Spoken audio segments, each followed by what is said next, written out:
بسم الله الرحمن الرحيم، والصلاة والسلام على أشرف المرسلين سيدنا محمد وعلى آله وصحبه أجمعين. اللهم اجعل هذا العمل خالصا لوجهك الكريم، واللي يستفيد منه ما ينساش يدعو للوالد بالرحمة والمغفرة. بنشوف الجزء الثاني من ليكتشر 11 اللي هنتكلم فيه بقى عن الديفيرد تاكس liability and deferred tax asset. خلينا افكرك الاول بالتاكس ديت عدت علينا فين. عدت علينا في ليكتشر 2 تحديدا لما اتكلمنا على الانكم ستيتمنت، وقلت لك ان التاكس بتظهر في اربع مناطق. بتظهر بنسبتها بشكل صريح بال20%، لو تفتكر كان نفس النسبة دي فعلا عند الافكو، عند الانكم فروم كونتينيوس اوبريشن. اما الثلاث مناطق التانيين بتظهر بشكل غير صريح بان انت بتحط الارقام نت اوف تاكس، بان انت تضرب في الكومبلمنتري، والكلام ده كان في الديسكونتينيود اوبريشن وفي الريتيرند ايرنينج ادجستمنت بتاعت البيجيننج بالانس لما بتعمل accumulated او cumulative effect for changing in accounting principle او prior correction. اي حاجه من دول كانت بتبقى نت اوف تاكس. وكمان في الاكيوميليتد او سي اي لما بتاخد الاذر كومبريهنسيف انكم وتحطهم لنت اوف تاكس. قلت له حلو قوي الكلام ده. الكلام ده كنا بنسميه انترا بيريود الوكيشن فور تاكس، ان التاكس بتاعتي متنطوره في اربع حتت. انا بقى بتكلم دلوقتي احنا رايحين لمصلحه الضرايب وعايزين ندفع لهم ضريبه. بذمتك هل مصلحه الضرايب هتروح انت مسلمهم التقارير بتاعتك كده ويروحوا جايين هم ململمين الضريبه بتاعتك من الاربع حتت دول؟ قال لي لا لا، مفيش الكلام الفاضي ده. اصلا مصلحه الضرايب ما بتعترفش بالضريبه اللي انت حاسبها دي اصلا. ليه؟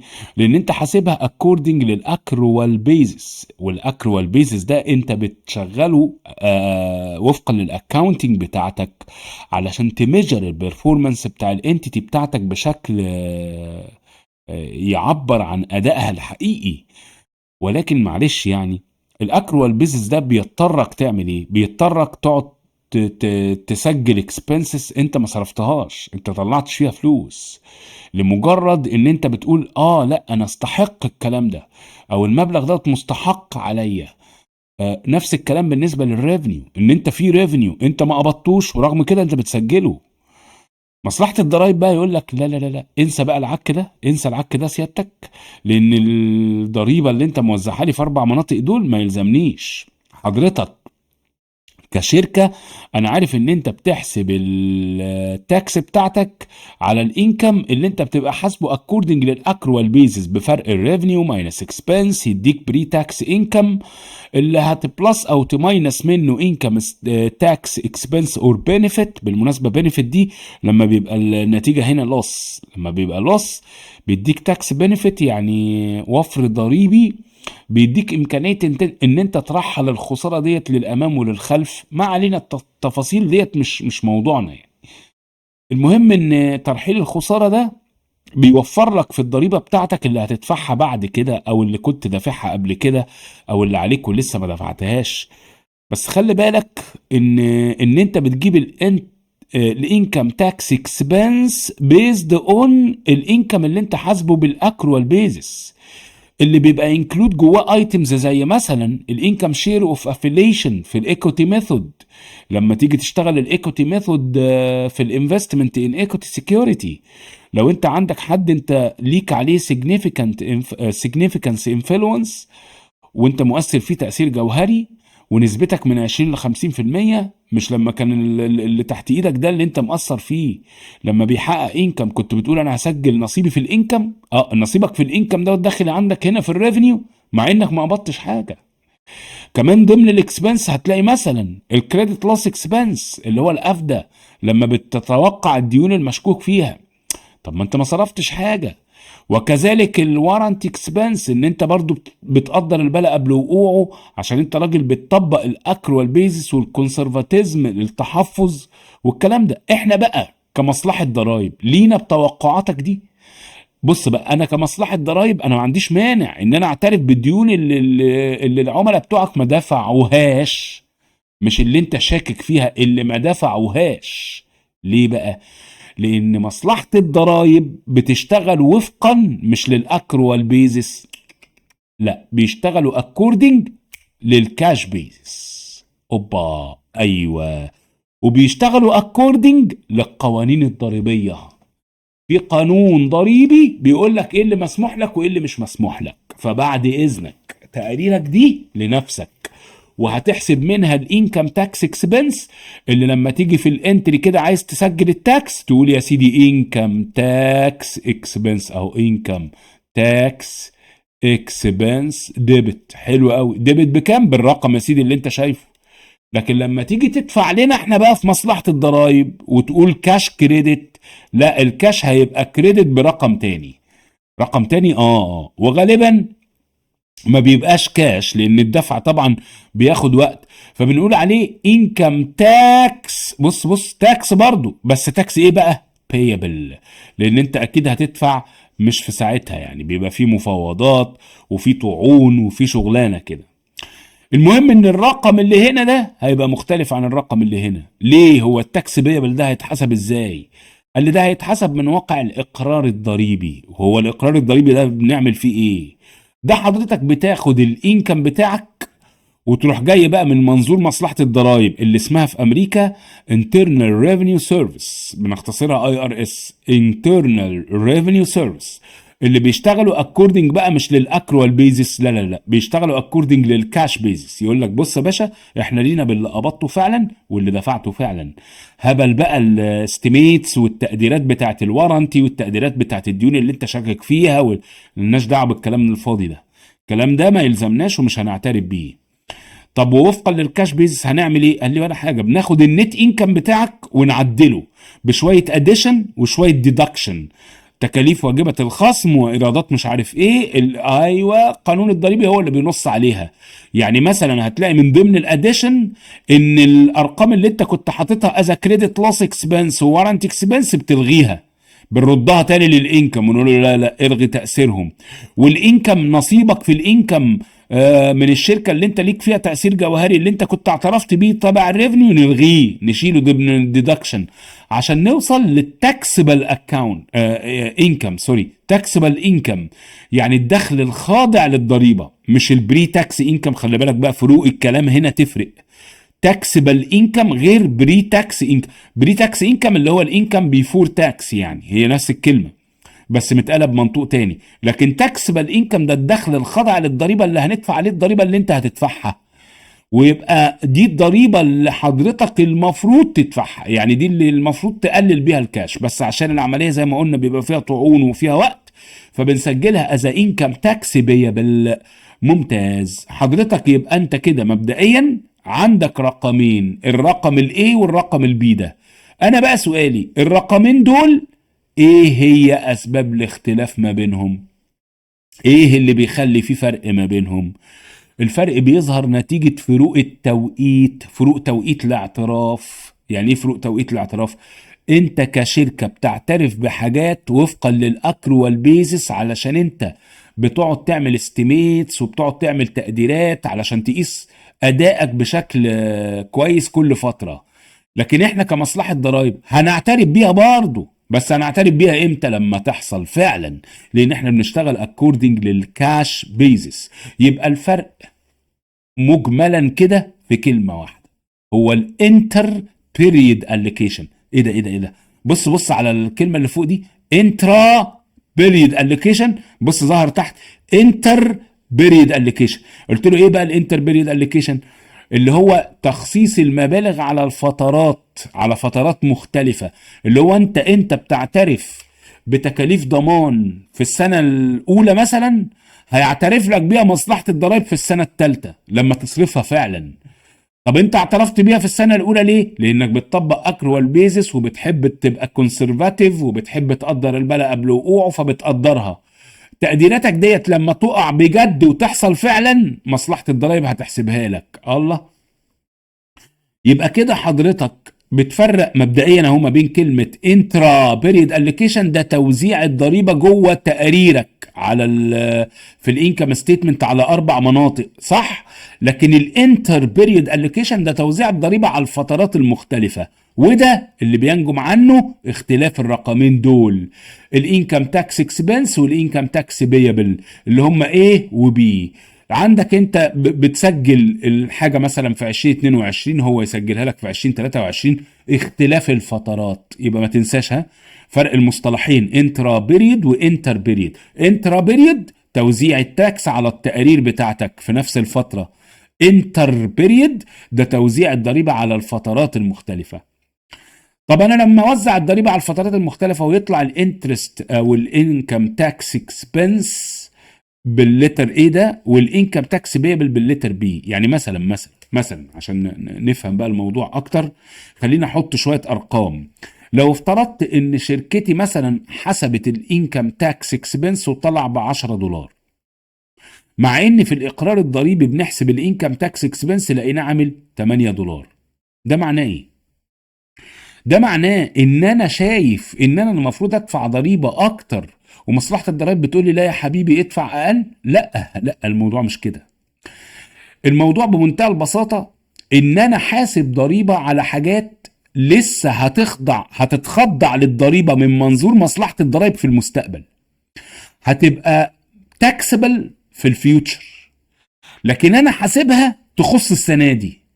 علشان كده لما اجي ادفع او لما اجي اسجل ال10 دول، هقول له استنى، انت في 8 انا هدفعهم لك السنه دي، السنه الجايه على طول، انكم تاكس بيبل ده وفقا لاقرارك الضريبي، وفي 2 نأجلهم لغايه امتى؟ لغايه ما يحصلوا في المستقبل، لان انت كمصلحه ضرايب مش معترف بالتقديرات بتاعتي.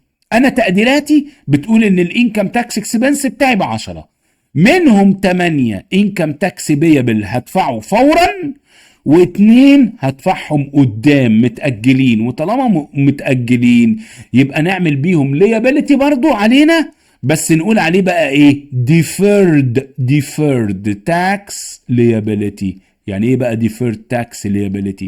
اللي هو احنا هنختصره بعد كده في الدي تي ال. قال لي الدي تي ال ده بيظهر مع المبالغ اللي هتبقى، والنبي ما تنساهاش دي، future taxable، هتخضع للضريبة في المستقبل من وجهة مصلحة الضرائب. لكن من وجهتنا احنا مسجلينها على الفترة دي، لان هي تخص الفترة دي وفقا للاكروال بيزنس بتاعنا. وماله يا عم، انت حر. لكن مصلحة الضرائب بتدفعك اقل. طب ايه اللي هيحصل لو حصل العكس؟ يعني انا بقول انا المفروض هدفع 8، ومصلحة الضرائب بتقول لي لا يا حبيبي انت لا هتدفع 10. طب ليه كده؟ ليه هما بيدفعوني زيادة؟ ليه بيدفعوك زيادة على حاجات هتبقى تتخصم من دخلك الخاضع للضريبة في المستقبل من مصلحة الضرائب؟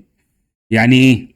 يعني حاجات انت شايف ان انا لا، انا المفروض ما ادفعهاش السنة دي وما تخصش السنة دي، دي ان شاء الله هبقى حاسبكم عليها قدام. زي مثلا ان انت يبقى عندك unearned revenue انت قبضته مقدم، ورغم ان انت قبضته مقدم هو بالنسبه لك ليابيليتي، المفروض ان انت ما تدفعش عليه ضريبه، ده من وجهه نظرك انت. بس مصلحه الضرايب تقول لك لا انا هحاسبك عليه دلوقتي، وانت يا سيدي يبقى قدام ما مش هنخضعه لك للضريبه. يبقى انت هتدفع 10 وبتحوش عندهم 2 زياده، دول متحوشين عند مصلحه الضرايب. بص الاتنين دي نطت لفوق بقى، ما بقاش ديفيرد تاكس ليابيليتي، لا ده بقى ديفيرد تاكس اسيت. ليه بقى تاكس اسيت؟ لان الاتنين دول ان شاء الله هنبقى نخصمهم من الضرايب اللي هندفعها قدام في المستقبل، فبنقول عليها فيوتشر ديدكتبل. تاني اسمها ايه بقى؟ فيوتشر ديدكتبل، يعني مبالغ هتتخصم في المستقبل من وعاء الضريبي او من الدخل الخاضع للضريبه. ده ايه ده؟ ظهرت امتى الفيوتشر ديدكتبل دي؟ يبقى افتكر والنبي دي تي ال مع الفيوتشر تاكسبل، دي تي اي مع الفيوتشر ديدكتبل. الحاجات اللي قدام ان شاء الله هتبقى تتخصم من وعائي الضريبي، لما يحاسبوني على ضرائب انا هبقى ان شاء الله ادفعها قدام. زي ما انتم شايفين الموضوع في حتة كده ايه تخيلية، بس المهم ان انت تبقى مالي ايدك من الكونسبت الرئيسي، ان الانكم تاكس اكسبنس دي اللي انت حاسبها من واقع الانكم بتاعك اكوردنج للاكروال بيزس. الانكم تاكس بيبل اللي بتتحسب وفقا للتاكس ريتيرن اللي هو الاقرار الضريبي، والفرق ما بينهم بيبقى دي تي اي او دي تي ال. دي تي ال لو ظهر في الكريدت، دي تي اي لو ظهر في الديبت. طب زي ايه يا دكتور؟ خلينا اشوف شويه امثله هتلم لك بقى الموضوع. تعال نبدا باول نوع، الاكرود ريفينيو. يعني ايه اكرود ريفينيو؟ يعني ايراد مستحق. تعال نشوف المثال واحنا نحل مع بعض، لان هو الموضوع لو انت جمعته معايا كده هيبقى بالنسبه لك سهل وسلس وما فيهوش اي مشكله. بقول لك assume that the company in year one doing service for customer of 150 collected 100 and the remainder in year 3 هتقبض الباقي في السنة الثالثة. If this is the only income source without any cost and the tax rate 20%, show the difference in year one. قول لي في السنة الأولى الاختلاف هيبقى في إيه؟ والله أنت هنا في الحالة دي واحدة واحدة مع بعض. انا كمصلحه كشركه، خليني انا كشركه الاول، لما ابرفورم سيرفيس، لما دوينج سيرفيس ب 150، مش انت بتريكورد ال 150 دول كلهم از ريفنيو؟ اه والله العظيم. وطالما هتريكورد ال 150 از ريفنيو، وبفترض اهو من غير اي كوست، مفيش كوست، يعني كلهم كانهم انكم، خلاص يبقى ال 150 الف هتضربهم في 20% الضريبه، هيطلع النتيجه 30 الف. عارف مين ده؟ ده الانكم تاكس اكسبنس، ده الاكسبنس من وجهه نظرك انت. لكن مصلحة الضرايب، مصلحة الضرايب تقول لك لا يا حبيبي، ال 150 انا مش هحاسبك عليهم كلهم. ليه؟ لان انت قبضت منهم كام بس؟ 100 بس. ال 100 بس اللي قبضتهم هم دول اللي هحاسبك عليهم. طب لو حضرتك ضربت معايا ال 100 في 20%، هيطلع النتيجة 20,000. ده اللي يعتبر انكم تاكس بيابل، ده البيابل. طب ولما البيابل يبقى ب20 والاكسبنس ب30، يظهر فرق كام؟ 10,000. ده يعتبر ايه بقى؟ ده ديفير تاكس ليابيليتي. ليه؟ لان دول انت عارف ال 10,000 دول عباره عن ايه؟ عباره عن ال 50,000 اللي هيبقوا فيوتشر تاكسبل، اللي هيخضعوا للضريبه في السنه الثالثه لما الراجل يجي يقبضك الباقي and the remainder in year 3. صح ولا لا؟ يعني انا هنا علشان اجيب الحته الدي تي ال جبتها ازاي؟ لو حد ركز بقى، انا خدت ال 150 الف ضربتها في 20% اداني 30، ده التاكس اكسبنس، وقصادها التاكس بيا بال 100,000 في ال 20 اداني 20,000، والفرق طلع دي تي ال ب 10,000. اظن كده بدات توضح، صح؟ جت منين ال 10,000؟ من ال 50,000 اللي هتخضع للضريبه ان شاء الله كمان 3 سنين. يعني انا كده عايز بس اسالك حاجه، يعني كده لو سالتك خلال الثلاث سنين على بعض، يير 1 و2 و3 على بعض، التاكس اكسبنس لو افترضت ان الشركه ديت ما عملتش اي معامله غير المعامله دي، هتبقى كام التاكس اكسبنس في الثلاث سنين على بعض؟ والله العظيم 33,000. طب وبالنسبه للتاكس بيبل في الثلاث سنين على بعض، والله العظيم 3، هيبقى متسجل في اول سنه 20,000 وفي السنه الثالثه 10,000. الحته اللي هي الدي تي ال اللي انت مأجلها، صح؟ يعني في الاخر اللي انت هتدفعه برضه هيبقى عامل كام؟ 30,000. امال ايه يا دكتور؟ ايه اللي حصل؟ فرق توقيت يا بيه، انتر بيريود الوكيشن، فرق توقيت. ان انا مسجل الضريبه بالنسبه لي في السنه الاولى كلها، بالنسبه لمصلحه الضرايب قسمها على حتتين، حته في السنه الاولى وحته في السنه الثالثه. طب ما تيجي نشوف كمان مثال. طبعا بالمناسبه يعني البيبل دي هتبقى تبع الكرنت ليابيليتي، اما الديفير تاكس ليابيليتي ده يعتبر تبع النون كرنت، لانه هيدفع في السنه الثالثه او متاجل لغايه ثالث سنه. طب تعال نشوف كمان مثال على الايكوتي ميثود انفستمنت. والايكوتي ميثود دي عدت علينا قبل كده في الانفستمنت ان سكيورتي، ان ايكوتي سكيورتي. وطبعا دي لما بتبقى نسبة الملكية اكتر من 20 لاقل من 50. بيقول لك company invested 25% of e company common stock and elected to apply equity method. وهتطبق الايكوتي ميثود. company E achieved income 600,000 and distributed dividends ب 400,000 والتاكس ريت 20%. هو انا لما بقى اتشيف انكم ب 600,000، مش ال 600,000 دول الشركه اللي انا بستثمر فيها لما تحققهم وانا بطبق الايكوتي ميثود بقول له انا ليا فيهم 25%؟ حلو قوي. اهو انت كده لما تيجي تحسب التاكس اكسبنس هتقول والله انا هاخد ال 600,000 هضربهم في 25%، هيبقى نصيبك في الانكم اللي هيطلع 150,000، تضربهم في 20% هيديك 30,000. دي الحتة اللي انت هتسجلها في التاكس اكسبنس، ده الاكسبنس. طب وبالنسبه بقى للبيبل اللي المفروض هحاسب عليه مصلحه الضرايب، مصلحه الضرايب تقول لك لا انا ماليش دعوه بالعك بتاعك ده، انت قبضت منهم كام؟ شغالين كاش بيزس، فانت قبضت كام؟ والله هو قال لك ان الشركه وزعت 400,000، خلاص يحاسبك على ال 400,000، نصيبك منهم الربع، يبقى في 25% هيطلع واللي يطلع تضربه في 20% هيطلع 20,000، اهو ده الانكم تاكس بيبل، والفرق ما بينهم هيظهر 10,000 في الكريدت، يبقى ديفيرد تاكس ليابيليتي برضه. الله العظيم ده نفس الانتري اهو. يبقى انا حسبت الاكسبنس على الاكروال بيزس على نصيبي في الانكم، لكن مصلحه الضرايب حسبته على الكاش بيزس نصيبي في الديستريبيوشن. حد يقول لي طب يا دكتور هل هنا بقى في فرق ان انا هقبضه قدام؟ طبعا. هو لا مؤاخذه الشركه بتفضل محوشه عندها الايرنينج دي لغايه ابد الابدين يعني؟ لا، ما هو في يوم من الايام هتوزعه، لما توزعه يبقى ان شاء الله هنخضعه لك للضريبه، وبالتالي يبقى فيوتشر تاكسبل، وعلشان كده انا بسجله از ديفيرد تاكس ليابيليتي. المثال اللي بعده ده بقى اللي هيوضحها لك قوي، حته الديبريشيشن. وركز بقى عشان ابين لك حته كمان الانتر بيريد الوكيشن هتبان قوي في المثال ده. بيقول لك on January 1st year 1 Luxor buys a piece of equipment of for $15,000.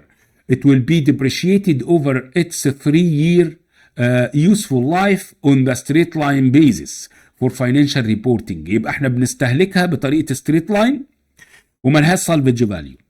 The following accelerated percentage will be used for tax purpose.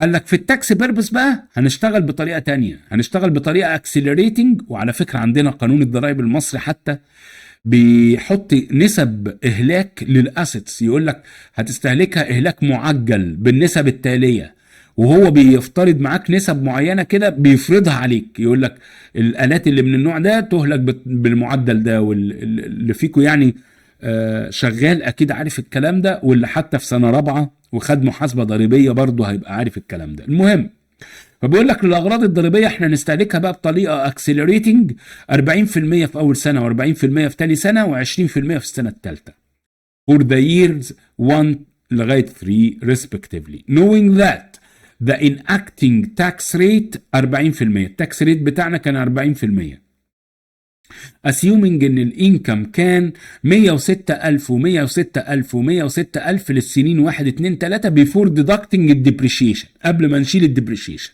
عشان اوريك بقى فرق الديبريشيشن من منظور الشركه ومن منظور مصلحه الضرائب. قلت له حلو، تعال نشوف كده واحده واحده. قال لي ادي الثلاث سنين، حضرتك الانكم بيفور الديبريشيشن كان 106 في الثلاث سنين، انت كشركه هتحسب ديبريشيشن ستريت لاين لمكنه ب 15,000 مالهاش سالفج فاليو على مدار 3 سنين، يبقى 15,000 هتتقسم على الثلاثه، يعني كل سنه تشيل لي 5، صح ولا لا؟ يبقى الديبريشيشن اللي المفروض نخصمه اكوردنج للجاب عامل 5000، يعني الانكم بيفور تاكس او البري تاكس انكم هيبقى 101,000، اللي هتحسب عليه ضريبه 40% هتبقى 40,400. لو ضربت 101,000 في 40% 40,400. ممتاز، ده الكلام ده من منظور الجاب. طب من منظور الاي ار اس، من منظور الانترنال سيرفيس ريفينيو بقى، مصلحه الضرائب، ده الاسم مصلحه الضرائب في امريكا. قال لك لا، مصلحه الضرائب يقول لك بص الانكم بتاعك اللي كان ب 106 انا هشيل منه ديبريشيشن بمعدلات اهلاك 40 40 20. طب وهو 15,000 في 40% عامله كام؟ هتبقى عامله 6000، و15,000 في 40% ب 6000، و15,000 في 20% ب 3000. يبقى نشيل 6 6 3 بس، ده الفرق يا باشا، فرق الديبريشيشن 6 و6 و3. يبقى كده التاكسبل انكم، الفرق الكلام لازم تبقى واخد بالك منه، تاكسبل انكم يعني الدخل الخاضع للضريبه بقى 100 100 103، يعني التاكس بيبل بقت 40 40 41 و200. الله، طب بالراحه كده، لو حبيت اعمل انتري عشان اريكورد التاكس بتاعت اول سنه، هو انا في اول سنه انا شايف من منظور شركتي، من منظور المحاسب بتاع الشركه، ان التاكس اكسبنس عامل كام؟ 40,400، مع ان التاكس بيبل اللي مصلحه الضرايب بتقول لك هتدفعوا 40,000 بس. الله، يعني كده في فرق ما بين الاثنين دول عباره عن 400، ده هيعتبر دي تي ال لانه ديفير تاكس ليابيليتي، لانه هيظهر في الكريدت سايد صح. يبقى الانتري بتاعك كده اهو 40400 اكسبنس ديبت بيبل ب 40000 اللي هيدفعوا على طول و400 متاجلين. طب السنه الثانيه نفس الكلام، والله العظيم بنفس الانتري بنفس الارقام، لان برضو كانت 40400 وكانت 400. حد واخد باله ان لو تركز كده انت مسجل دي تي ال ب 400 ودي تي ال هنا ب 400 متاجلين لغايه امتى؟ يعني انت عمال تزود الدي تي ال ده لغايه امتى؟ لغايه ما المكنه عمرها هيخلص. ركز بقى في السنه الثالثه كده، ركز بص في السنه الثالثه هتلاقي الانكم تاكس اكسبنس برضه 400 اكسبنس اهو ب 400 وديبت، الله العظيم. والمفروض اسجل قصاده تاكس بيبل بكام بقى؟ اللي على طول كان بيبقى المفروض اقل منه ويظهر دي تي ال، المره دي لقيته اعلى منه. تاكس بيبل ب 41200 كريدت ب 41200. الله، طب ده كده في فرق ما بين الاتنين في الديبت سايد ب 800. عارف مين ال 800 دول؟ اللي انت كنت مأجلهم. فضلوا يتأجلوا اهو 400 متأجلة من اول سنة و400 متأجلة من تاني سنة. متأجلين لغاية امتى؟ لغاية السنة الثالثة. لغاية ما في السنة الثالثة لقيت في فرق ظاهر لصالح البيبل ب 800. ليه بقى؟ لان الديبريشيشن اللي انت كنت مسجله خمسات في الستريت لاين عندك في الشركة، لا ده احنا عجلنا ب 2000 بدري. في 1000 كانت في اول سنة بدري و1000 بدري في اول سنة، وفي ثالث سنة وفرنا لك ال 2000 دول. طب والله العظيم هي نفس المحصلة. يبقى حضرتك الغي بقى الدي تي ال اللي متراكم عندك ب 800 ده اهو، هيتلغى لان خلاص انت بتوفيه كانك بتوفيه، يعني ان الديفير تاكس ليابيليتي هيقل بقى بال 800 البالانس بتاعه، والتاكس اكسبنس بقى ديبت بال 40400 الرقم بتاعه، وقصادهم تاكس بيبل بال 41200. ولو جيت تبص بقى على الموضوع بشكل هوليستيك على الثلاث سنين بشكل اجمالي، هتلاقي ان الموضوع في التوتال كولوم ادي توتال الانكم هيتشال منه 15000 توتال ديبريشيشن الثلاث سنين تكلفه المكنه، هيديك بري تاكس انكم 30000 ولا 303000 اللي المفروض يدفع عليهم ضريبه 121200. طب ونفس الكلام عند مصلحة الضرايب، والله العظيم 3 هيطلع برضو اللي هيدفع عند مصلحة الضرايب 121200. امال ايه اللي حصل؟ اهو المثال ده مبين لك قوي ان الموضوع جاست انتر بيريد الوكيشن، ان انت هنا موزع ال 121200 40400 على الثلاث سنين، لكن هنا 40000 و40000 41200 على الثلاث سنين. يبقى توزيع بس، هو فرق توزيع، وده اللي خلاه يظهر في النص حاجة اسمها ديفير تاكس ليابيليتي، واختفى، ظهر واختفى. عشان كده كمان بنقول على الحاجات دي temporary difference، ان دي اختلافات مؤقتة. مؤقتة ليه؟ لان هي بتظهر وتختفي بمرور الوقت، لانها بترجع لفروق التوقيت بتاع الاعتراف في دفتري عن الاعتراف في الاقرار الضريبي اللي هيعترف بيه مصلحة الضرائب. يعني نقدر نقول كمان ان الفروق ما بين طرق الاهلاك هي السبب في ظهور الديفير تاكس ليابيليتي. ايوه، ان انت هنا اهلكت ب5 هو اهلك ب6، طلع في زيادة في الاهلاك من وجهة النظر الضريبي ب1000، علت لك الديفير تاكس ليابيليتي. بص السنة اللي وراها نفس الكلام، علت لك الديفير تاكس ليابيليتي ب400. السنة الثالثة الوحيدة اللي الدنيا عكست، طلع فرق بوزيتيف ب 2000، ده قلل لك الديفير تاكس ليابيليتي بالبالانس بتاع السنتين على بعض عشان يبقى الفروق النهائية زيرو، ويبقى ده بيأكد ان الفروق دي فروق مؤقتة وليست فروق دائمة. طب تعالى نشوف بقى شوية كيسز. كل الكيسز اللي على اليمين لو تاخد بالك انا مثبتهم كده عشان هم دول الامثله اللي عليك، يعني مش هتلاقي كيسز غير دول. خلاص، تعال نشوف بقى كيسز مقابله يظهر فيها ديفير تاكس اسيت. امتى يظهر الاسيت؟ قال لي اول واحده حضرتك الديفيرد تاكس ليابيليتي اول حاجه كانت الاكرود ريفينيو، صح؟ ايه اللي عكس الاكرود ريفينيو؟ ايه اللي عكس ان انت تستحق ايراد، ان انت تقبض ايراد مقدم، الان ايرند ريفينيو. طب يلا بينا نبدا نشوف الان ايرند ريفينيو لو حصل. بقول لك assume that the company in year 1 collected 150 in advance for service will be performed 100 during year 1 and 50 during year 3. يبقى انا قبضت 150 مقدم على خدمات، هعمل منهم 100 في اول سنه وهعمل منهم 50 في السنه الثالثه. If this is only income source without any cost and the tax rate 20%, show the difference. ايه اللي هيحصل هنا؟ اللي هيحصل هنا ان انا as a tax expense انا هحسب الاكسبنس على اللي انا اديت بيه خدمه في السنه الاولى، لان انا بسالك على السنه الاولى، اللي انا اديت بيه الخدمه في السنه الاولى كان 100,000. يبقى اقول له والله ال 100,000 هضربها في 20% هيديني الاكسبنس عامل 20,000. مع ان مصلحه الضرايب هتقول لك لا يا باشا انت قبضت ال 150 هحاسبك على ال 150. طب يا باشا ده انا كده هبقى دافع لك ضرايب بزياده على عيني وراسي.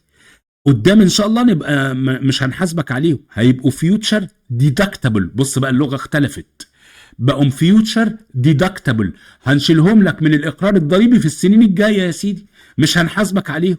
يبقى انا كده هدفع لهم 30 دافع زياده 10، يبقى هيظهر الانتري بالشكل ده، تاكس اكسبنس ب 20 والديفيرد تاكس اسيت بال 10 الفرق، والتاكس بيبل بال 30 اللي انا هدفعهم لمصلحه الضرايب وفقا للمبلغ اللي انا قبضته. المثال الثاني اللي عليها السيسل اللي هي current expected credit loss اللي هي bad debt expense اللي هو الديون المشكوك فيها بتاعت حسابات العملاء.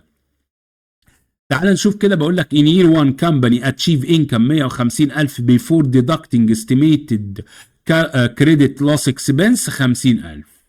لو افترضنا ان التاكس ريت كان 20%، قول لي بقى كده ايه اللي هيحصل؟ قال لي والله انا كشركه، انا في الشركه هشيل الكريدت لوس اكسبنس المتوقعه، خلي بالك دي متوقعه مش اكشوال، متوقعه تقديراتك ديت عشان الاكروال بيزس انت يا عم اعترف بيها. يبقى هنحسب التاكس اكسبنس على 100,000 بس هتطلع 20. مصلحه الضرايب يقول لك ماليش دعوه انا بالكلام ده، لما الزبون ما يدفعش بجد هبقى اسمح لك ساعتها تخصمها. يعني المبلغ ده هيبقى فيوتشر ديدكتبل، هخصمه لك من الاقرار الضريبي بتاعك في المستقبل. يبقى حضرتك بعد اذنك انا هحاسبك دلوقتي على 150 وتقبضني ال 30,000، يبقى انا كده دافع 10 بزياده محوشهم عند مصلحه الضرايب، ودول يبقوا ديفيرد تاكس اسيت، ان ده اسيت انا هستفيد منه في المستقبل لان هيوفر لي في ضرايب السنين اللي جايه لما يسمحوا لي بخصمها، عشان كده بنقول عليها فيوتشر ديدكتبل. طب المثال اللي بعده ناخد اخر كيس على الوارنتي اكسبنس، تكاليف الضمان اللي انت برضو بتقدرها قبل وقوعها. بقول لك in year 1 company achieve income 150 before deducting estimated warranty expense ب 50. نفس الكلام طبعا هحاسب مصلحة الضرايب على ال 30,000، وانا المفروض من وجهة نظري اشوف ان التاكس اكسبنس عامل 20، يبقى انا كأني محوش 10 عند مصلحة الضرايب، دول يعتبروا deferred tax asset لانه هيبقى future deductible. يبقى deferred tax liability future taxable، اما deferred tax asset بيبقى future deductible. فdeductible منين؟ من الاقرار الضريبي، فهيوفر لي في الضرايب شوية فانا بستفيد منه في المستقبل. لكن الفيوتشر تاكسبل يعني هيخضع للضريبه في المستقبل، وبالتالي ده بيبقى دين عليا بس متاجل، فبيبقى ديفيرد تاكس ليابيليتي. طب المثال الاخير ده تعال نشوفه. بقول لك assume that the company in year 1 achieve income before tax 150 including 50,000 interest revenue from state bonds which isn't subject to tax and the tax rate is 20%. لحظه بقى لحظه عشان دي جديده دي. في امريكا علشان يشجعوا الشركات يشتروا البونز بتاعت المحليات بتاعت الولايات بتاعتهم، الولايات بتاعتهم بيمولوا نفسهم من خلال اوراق ماليه بيطلعوها زي البندات كده، والحكومه عشان تشجع الشركات تشتري الاوراق الماليه دي بتعفيها من الضريبه. وطالما هي معفاه ضريبيا، خد بالك بقى ده ما بقاش temporary difference، ما بقاش فرق مؤقت، ده بقى permanent difference، بقى فرق دائم. ساعتها حضرتك مفيش ما يدعو، مفيش حاجة منطقية تستدعي منك انك تحسب تاكس اكسبنس على ال 150 كاملة، لان ال 50 دول انت مش هتدفع عليهم ضريبة خالص، ولا دلوقتي ولا قدام. فما فيش ما يدعو لظهور الدي تي اي والدي تي ال في الحالة دي. امال اعمل ايه؟ قال لي لا، في البيرمننت ديفرنس ولا كأنه موجود، وتحسب الضريبة على ال 100,000 بس، وتقول لي يبقى أنا هدفع ضريبة 20,000 وهم اللي هدفعهم لمصلحة الضرايب، وال 50,000 اللي معفاة من الضريبة ولا كأنها موجودة، ويبقى الانتري بتاعك تاكس اكسبنس ب 20 ديبت وتاكس بيبل كريدت ب 20. أنت عارف البديل بتاعه إيه؟ كان ممكن حد يقول لي طب يا دكتور لا أنا عايز أسجل تاكس اكسبنس ب 30، وماله يا سيدي هحسب على كله، وترجع بعد كده بص بقى عشان مش هتأجله، هتقول ان مصلحة الضرايب هتاخد مني 20 وهقلل التاكس اكسبنس، هخليه بص هخلي التاكس اكسبنس كريدت ب 10. اللي هي ايه ال 10 بقى؟ اللي هي اللي على ال 50,000 اللي معفاة ضريبيا. طب بذمتك في انتري في الدنيا كده ان تاكس اكسبنس ديبت وتاكس اكسبنس ما انت من الاول لما يبقى الفرق بيرمننت ما تسجلوش، توجعش دماغك. امال مين بقى اللي بيتسجل وبيظهر منه دي تي ال ودي تي ايه؟ الفروق الدائمه ولا المؤقته؟ المؤقته temporary difference بس. لا تعالى بقى نلخص بقى الليله دي في الشاشه اللي جايه دي، اهم من اسمك. الخلاصه اهي، خلاصه كامله بقى عندك كام كيس؟ 6 حالات، لا ضيف لهم كمان واحده 7، اللي هي الكارينج لوسز. ايه الكارينج لوسز؟ الخسائر المرحله. لما بيبقى في خسائر مرحله زي ان خساره بس انت هترحلها لسنين قدام، فالخسائر المرحله بينتج عنها دي تي اي، زي كده بالظبط الباد ديت اكسبنس والورانتي اكسبنس، الحاجات اللي انت مرحلها لقدام. فضيف لدول رقم 7 كارينج لوسز، يبقى عندك 7 حالات بلس البيرمننت ديفرنس. يبقى انا لخصت التمبرري ديفرنس في 7 حالات. بقول لك التمبرري ديفرنس should be recorded as DTL و DTA، بس هم التمبرري، لكن البيرمننت لا. البيرمننت ديفرنس don't appear in books، ما بتظهرش في دفاترك، وبالتالي تعال نلخص بقى كده. ادي التمبرري ديفرنس، ال6 حالات اهم، ال3 الخضر او ال4 الخضر اللي على الشمال وال3 البني اللي على اليمين. الفرق فيهم في ايه؟ في حضرتك ان بيبقى فيه فروق توقيت، يعني التمبرري ديفرنس دي بتخلي لك بعض المبالغ تبقى فيوتشر ديدكتبل، والبعض الاخر بيبقى فيوتشر تاكسبل. لو فيوتشر ديدكتبل ده بينتج عنه ايه؟ بينتج عنه ديفيرد تاكس اسيت. لو فيوتشر تاكسبل ده بينتج عنه ديفيرد تاكس ليابيليتي. نتيجة ايه برضو تاني؟ نتيجة فروق توقيت تسجيل الاكسبنس والريفنيو. لو انت مسجل الاكسبنس اقل من مصلحة الضرايب يبقى هيظهر عندك ديفيرد تاكس ليابيليتي، ولو انت مسجل الريفنيو اعلى من مصلحة الضرايب يبقى هيظهر عندك ديفيرد تاكس ليابيليتي. زي اسمك الخريطة دي، والله العظيم لو انت ركبتها في دماغك كده وركزت، بص كده الاكسبنس امتى كان اقل؟ لما عملنا احنا ديبريشيشن ستريت لاين ميثود وكنا مسجلين 5000 وكانت مصلحه الضرايب مسجله 6000، معترفه ان الديبريشيشن 6، فانا الاكسبنس بتاعي كان اقل، صح؟ نتج عنه ديفيرد تاكس ليابيليتي. وامتى الريفينيو كان اعلى؟ لما كان عندي اكرود ريفينيو. يعني ايه اكرود ريفينيو؟ يعني انا عندي ريفينيو ب 150,000 وانا سجلته ب 150 كامله، ومصلحه الضرايب بتقول لك لا انت هتسجل ال 100 بس اللي قبضتهم، ال 50 اللي لسه ما قبضتهمش ما تسجلهمش. فكونك انت مسجل اعلى في الريفينيو فده برضو نتج عنه ديفيرد تاكس ليابيليتي. لو عرفت دي التانية عكسها. شايف اتجاهات الاسهم دي؟ والله العظيم هشقلبها. بقول لك لو الاكسبنس كنت انا مسجل اعلى او الريفنيو كنت انا مسجل اقل هينتج عنه ديفيرد تاكس اسيت. اخر حاجه عايز اكد عليها ان ممكن احسب الديفيرد تاكس ليابيليتي والديفيرد تاكس اسيت بان انا باخد الفيوتشر تاكسبل اماونت واضربها في التاكس ريت، وهنا نفس الكلام الفيوتشر ديدكتبل اماونت واضربها في التاكس ريت. زي ما لو نرجع كده للمثال بتاع الديبريشيشن، كان فروق طرق الاهلاك رميالك فرق اهو تمبروري ديفرنس، ما هي دي اللي بنقول عليها فيوتشر تاكسبل اماونت. فيوتشر تاكسبل اماونت اهو الفروق دي لو ضربتها في معدل الضريبه 20% رمالك ال 400 هي دي deferred tax liability. عشان كده بقول لك ان الدي تي ال والدي تي اي ممكن يتحسبوا بالفيوتشر تاكسبل اماونت مضروبه في التاكس ريت او فيوتشر ديدكتبل اماونت مضروبه في التاكس ريت. كل كلامي كان على مين؟ على التمبروري ديفرنس. اما البيرمننت ديفرنس دول مفيش داعي لتسجيلهم اصلا. زي مين؟ زي حاجتين ما تنساهمش، زي حاجه انا شرحت بيها اللي هم مين؟ اللي هي المونيسيبل اور ستيت بونز، اللي هي الحاجات البندات اللي بتطبعها الولايات علشان الحكومه تشجع الشركات تشتريها بتعفيها ضريبيا، اهو العائد بتاعها ار بيرمننت ديفرنس. وزي كمان الفنس والجفرنمنتال بينالتيز اللي هي الغرامات والعقوبات الحكوميه. ما يجيش مثلا السواق بتاع عربيه شركتك يجري ويتاخد مخالفه في الرادار، فتيجي انت خاصم مخالفه الرادار دي عندك از اكسبنس، وتيجي تقول لي كمان انا كمان اخصمها في الاقرار الضريبي. انا كده بكافئك سيادتك، لان لما اخصمها لك من الاقرار الضريبي بكافئك على عقوبه انا بعاقبك عليها؟ لا طبعا. فالغرامات والعقوبات الحكوميه برضو بتعتبر من ضمن البيرمننت ديفرنس.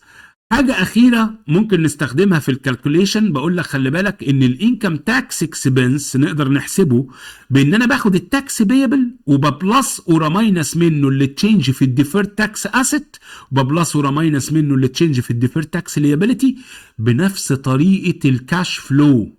مش كنا دايما نقول الاسيتس انفرسلي والليابيليتي دايركتلي؟ اهو نفس الطريقه، بتاخد اللي تشينج في الديفيرد تاكس اسيت بتعكس اشارته، واللي تشينج في الديفيرد تاكس ليابيليتي بعكس اشارته. ده لو حبيت تجيب الانكم تاكس اكسبنس، علشان المعادله دي برضو ممكن نستخدمها، ودي انا جايبها من عند الكاش فلو ستيتمنت بنفس الرول، ان انا باخد البيبل من منظور مصلحه الضرائب وبزود عليها او انقص اللي تشينج اللي حصل في الدي تي اي والدي تي ال، مع ملاحظه ان الاسيتس بالعكس والليابيليتي بنفس الكلام ده. نفس الكلام اللي احنا قلناه في الكاش فلو ستيتمنت. وخليني بقى أأكد على مجموعتين من الملاحظات المهمين جدا، دي آخر حاجة خلاص وهختم كده الفيديو وبقى الموضوع ده خلص، ونبدأ نحل مع بعض، وهتشوف ان الأسئلة بتاعته سهلة وسلسة جدا. أول ملاحظة، فرق الكلمتين ما بين الانتر بيريود والانترا بيريود. اوعى تكون لسه مش واخد بالك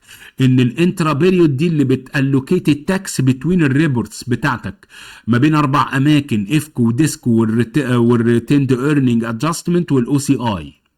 اما الانتر بيريود دي اللي بتالوكيت التاكس بتوين البيريودز نفسها ما بين الفترات يير 1 وير 2 وير 3، ودي اللي بسببها بينشا الدي تي اي والدي تي ال، صح ولا لا؟ دي الكوز تو ابير تمبراري ديفرنس، اللي منها بينشا بقى ايه؟ نوعين من الديفرنس، يا اما تمبراري يا اما بيرمننت. التمبراري دي اللي بيظهر منها الدي تي اي اللي هو الديفيرد تاكس اسيت، اللي بيتعلق بمبالغ نقول عليها فيوتشر ايه؟ ديدكتبل، هتتخصم من اقرارنا الضريبي قدام، وبالتالي بتحقق لنا منافع مستقبليه.